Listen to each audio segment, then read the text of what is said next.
Girl, it was long. It was really, really long. It's a new day in the workroom, and I'm so happy to be here reacting to Canada's Drag Race. You know, they are one of my favorite franchises from the entire Drag Race universe, and I'm not just saying that because I live here. But before I get into this video, don't forget to like, comment, share, and subscribe to my channel. And if you want more exclusive content, go over to my Patreon. The link is in the description below. You'll enjoy it. I guarantee it. Let's get into this video. So closed off with my emotions, and I'm a lot more sensitive than I allow people to see. I'm so sorry, Kendall, for... No, you were in your feelings. I don't take it personally. At this point, Eve 6000 came into the competition kind of closed off and not showing a lot of emotion, but since day one, you've been crying, Eve. Like, I don't know what Drag Race is doing to you, but all those emotions you say you keep bottled up, I don't see a lid on this bottle. It's just flowing like crazy. Good God. But I love to see the vulnerable sides of my queens. I love that. As we all know, there's no better reason to cuddle up close to a nice slab of man meat than watching a good old-fashioned horror flick. So this week's Maxi Challenge is Screech Queens. The girls are going to be overacting, and we love a good overacting moment because that's what Drag Race is known for. Pythia, from last week's win, gets to choose who gets what role. If I were Pythia, I would be completely shady in my dishing out of the roles. I would give every queen a role that they are they're completely the opposite of number one. And if I knew that a girl could not act, I'd give her the role with the most lines. Yeah, I would be that girl. I would definitely be that queen. So the premise is there is a killer killing drag queens. Can I just say Kimora is the narrator of the season? Are we all in agreement of this? Yeah, okay, great. Don't try, little girl, because this is my role. I think I really understand the humor, and also she says body, yaddy, yaddy, and I think I'm the only one who really can do that. I would like to play Jocelyn Straps. Yeah, I see it.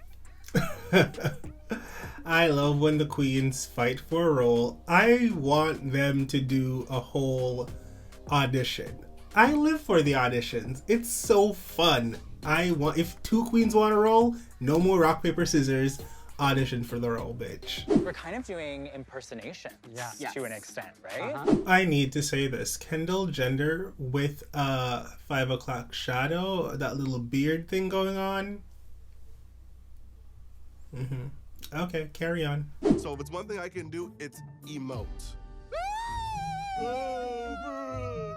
Oh, fuck, man. Oh, no. Oh, shit. Oh, Kimora, that was a lot of emoting, girl. That was a lot of emoting.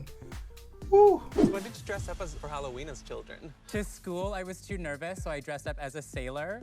And then to go trick-or-treating, bitch, she had her trench coat on and her black bob.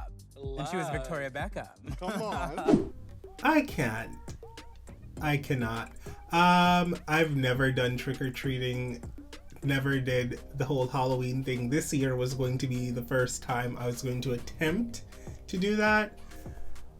I don't know though. Halloween is always a little bit different because October 31st is actually my sobriety date. So we're coming up onto 6 years. Oh. Yeah. Congrats, baby. Wow, Kendall Jenner talking about her sobriety and how important it is to her, and that's why she doesn't even like doing gigs on Halloween because that's when she started her sobriety, her sober journey, is very like inspiring for those people that are going through addiction right now. Like she said 6 years ago, she was a full-blown addict. Like not a once in a while, I go to the club, I'm partying with my friends and I do the little thing.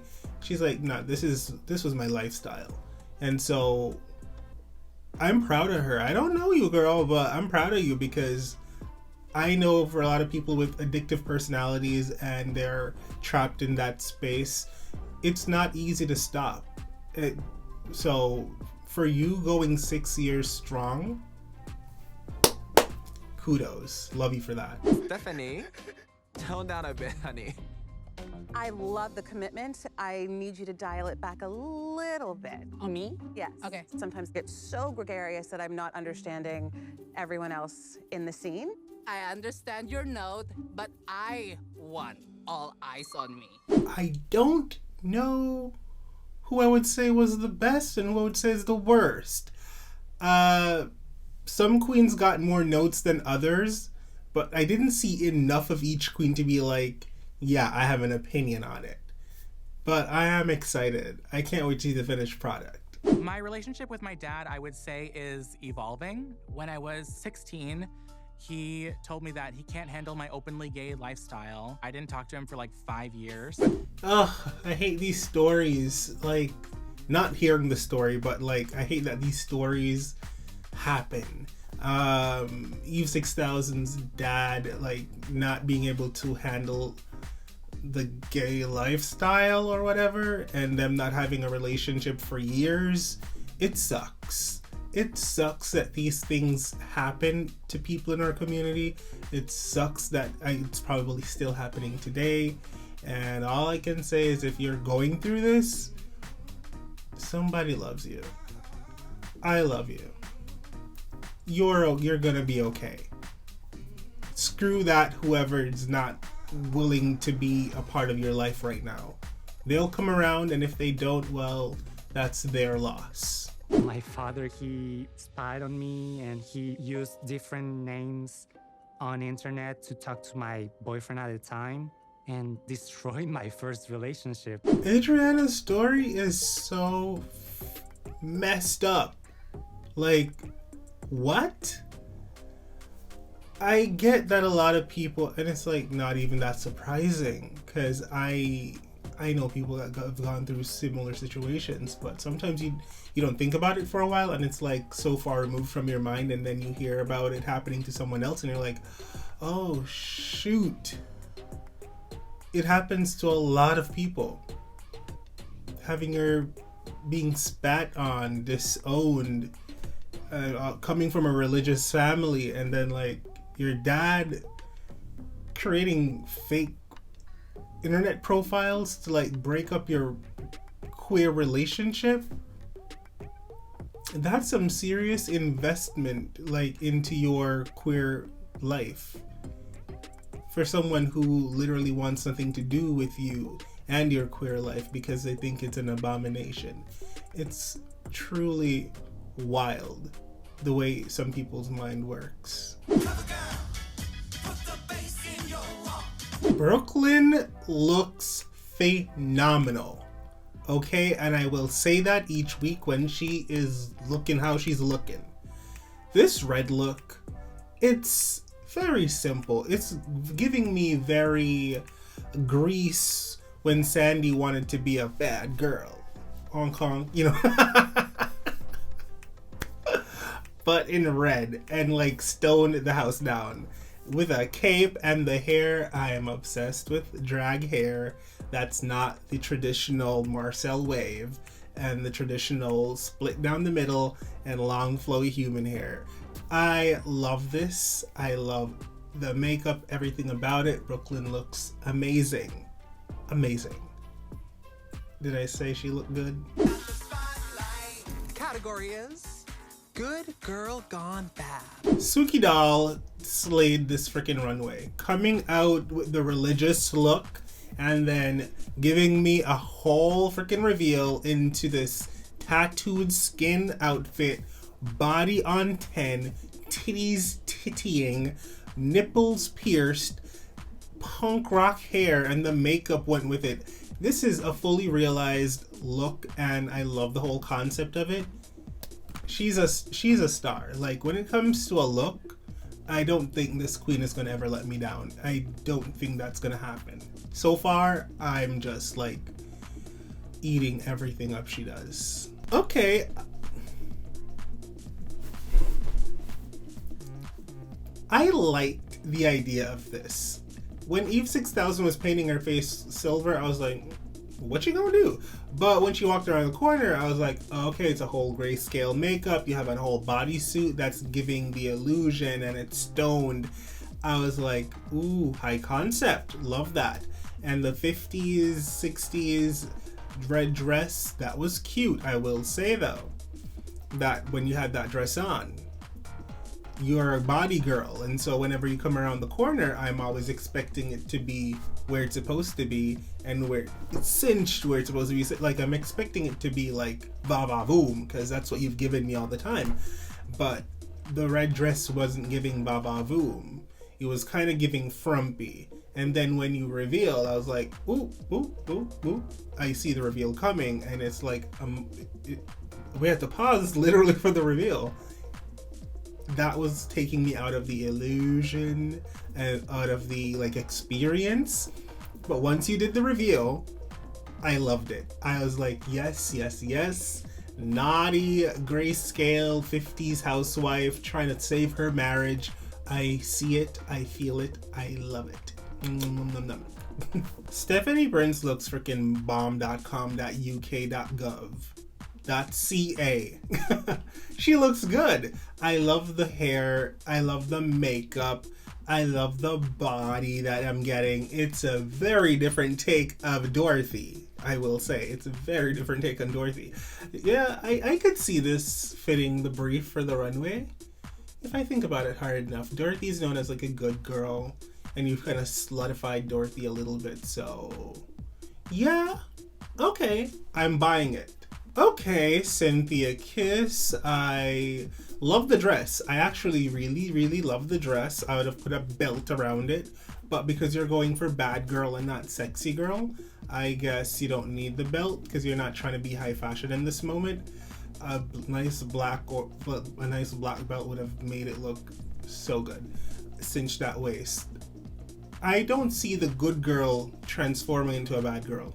That's what I'm missing from this look. The whole thing, the hair, the dark makeup, the garment, the nails, the chains, all of it, it screams like I'm a bad girl, I don't conform to society's norms, and yada yada yada, Panani justice, all of that. But where's the transition from good girl to bad girl? That part I don't see. Well, this is a different take from good girl going to good girl gone bad. I like it. The white dress, you know, milk being spoiled, mold. I like this. I like this concept. The only thing that would make me like it more, Gia, is if you would pad. I just feel like if Gia padded, it would just kill the children. Like, the children would gag. Like, she has everything she needs. Face is great. The hair is coiffed. The dress is a very simple white dress, but it's effective for what she's going for. Good girl, pure, and it really lends itself well to the mold being very prominent on one side of it. And I love that the mold is in the hair and on the face and the skin. I think this is very smart. I like this. Okay, Pythia did a really great job. I love the concept, but it's kind of a concept that you would expect Good Girl Gone Bad. A nun transforming into like a hellish beast. I like the concept of the hands like dragging her to hell. That's on the catsuit, but for some reason it's reading kind of wonky, but I like the concept. I personally prefer the nun outfit first, and then I do the devil outfit, but overall it's a really great concept, a very strong runway. Okay, Kamora. Love the whole Vatican getup that you came out in. And I love that the reveal was so freaking easy. I love when a reveal is like, you can tell it's a reveal, but it's like so quick and seamless how it reveals into the other look. I love that the hair coming down into a ponytail. Loved that. I will say though, your bad girl outfit is not that bad. Like, it's not giving me the amount of sex that I want from a bad girl. Because right now, this is what most girls wear. Like, they wear this. It's not. I don't get bad girl from it. I don't. It still reads kind of good. It's just that it's leather or pleather and it's in black. I want to see a real nasty gal. Oh Lord, Kendall Jenner did the same thing. Okay. Pizza. Kendall Jenner came out in a nun's costume and it revealed into a devil's costume. I will say Kendall Jenner's costume, which one do I prefer more? Because if you do the same costume, then it becomes a who wore it best. I love Kendall Jenner's shape in her costume. That I will say. It's like accentuating the hips where it should with the horns coming out. The tits are, I live for titty. And the tits are tittying. The horns on the head are giving me more cow horns than devil horns, I have to say. It's giving me more moo than ha ha ha ha. But overall, I feel like I prefer this outfit than Pythia's. I prefer Kendall's devil outfit, but I prefer Pythia's nun outfit. I don't know. Which one do you prefer? Who wore it best? Adriana as Marie Antoinette, freaking stunning. Like, the eye makeup is a little wild. But the hair is beautiful. The lace is flat as hell. I love that. The neck piece is stunning. Like, it looks like real food. Or am I just hungry? I don't know. But it looks great. I mean, if I'm to critique anything, I'd be like, cinch the waist tighter, babe. Like, you're in a corset outfit. I want to see through you. That's so bad. But I don't know. How is this good girl gone bad? How does it translate to the runway? I don't get it. Maybe someone in the comments will explain it to me. I don't get how it translates to Good Girls Gone Bad. Isis Couture. I expect a lot of great things from this queen because I really think this queen has all the makings to go all the way in this competition. The look is amazing. Like, the look is really good, well constructed, great fabric. Like, look at the material. The face is beat, the bat, the boots. It's good. Now herein lies my problem. Good Girl Gone Bad. How does that translate to this? Like, how does your look translate to the brief for the runway? You literally said this was interpretation of a character from a comic book or something, but how is it Good Girl Gone Bad? You're literally dressed up as a bunny character from a comic book holding a bat. So you're a badass. I get that. But where's the good girl element to it? Where's the transition from good girl to the badass? I'm lost. I just have this horrible feeling like something bad is gonna happen today. Well, whatever it is, I'm sure there's an ointment for it. But there wasn't an ointment. There is no ointment for murder. A lot of times with the Drag Race, the acting challenges don't hit the nail on the head or they miss the mark. I will say I was entertained by this acting challenge. However, girl, it was long. It was really, really long. And the saving grace for me, because even though it was good, at a certain point I was like, ooh, it's still going. But when Jimbo was revealed as the killer at the end, I was like, it was worth the wait. I was so happy to see Jimbo on the main stage of Drag Race one more time. Ugh, Jimbo. Hello, my Scream Queens.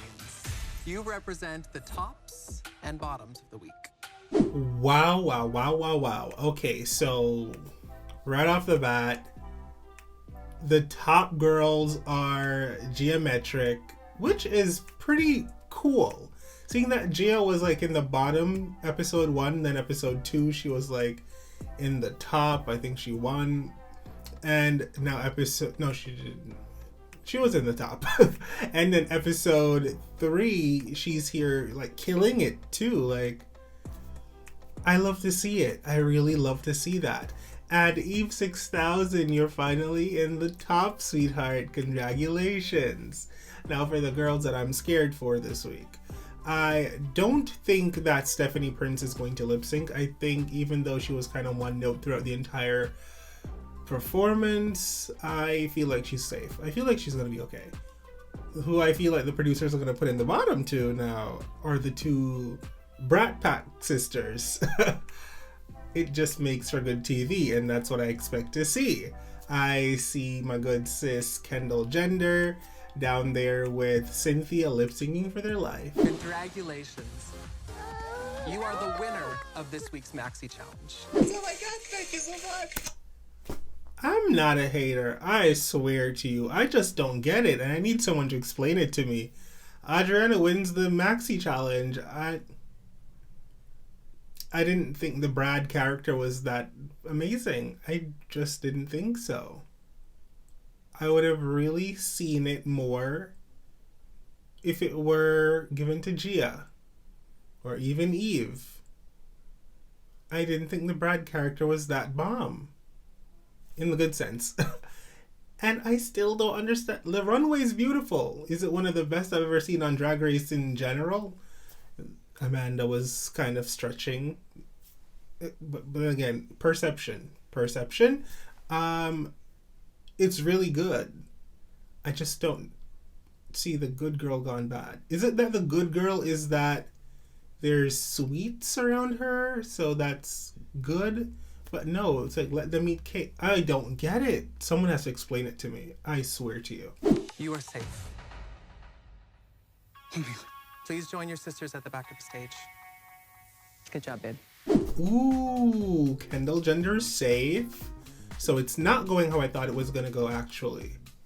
They're not trying to have the Brat Pack lip sync against each other. Stephanie Prince is in the bottom. Aww.